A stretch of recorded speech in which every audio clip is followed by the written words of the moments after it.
ആലപ്പുഴയിലെ ഹോട്ടലിൽ വെച്ച് മലയാളി നടിക്കെതിരെയുണ്ടായ പീഡന ശ്രമത്തിന്റെ എഫ്ഐആറിന്റെയും മൊഴിയുടെയും പകർപ്പ് മറുനാടൻ മലയാളിക്ക് ലഭിച്ചു. നടിക്കെതിരെ ഈ മാസം 3-ാം തീയതിയാണ് അപമാനശ്രമമുണ്ടായത്.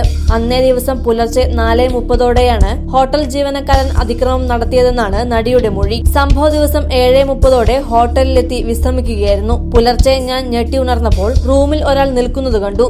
ഞാൻ പേടിച്ച് നിലവിളിച്ചതോടെ ഇയാൾ ഇറങ്ങിയോടി. താഴെ റിസപ്ഷനിലെത്തി കാര്യം പറയുകയായിരുന്നു.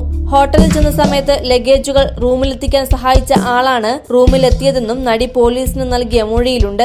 മറ്റൊരു കീ ഉപയോഗിച്ചാകും ഇയാൾ അകത്തു കയറിയതെന്നും നടി പറയുന്നു. താൻ അറ്റാക്ക് ചെയ്തിരുന്നുവെങ്കിൽ തന്റെ അവസ്ഥ മറ്റൊന്നായനെയെന്നും നടി മൊഴിയിൽ പറയുന്നു. ആലപ്പുഴ നെടുമുടി സ്വദേശിയായ പ്രതി ഇപ്പോൾ റിമാൻഡിലാണ്. News desk Marunadan Malayali. കൂടുതൽ വാർത്തകൾക്കും വിശേഷങ്ങൾക്കുമായി ഞങ്ങളുടെ ചാനൽ സബ്സ്ക്രൈബ് ചെയ്യുക.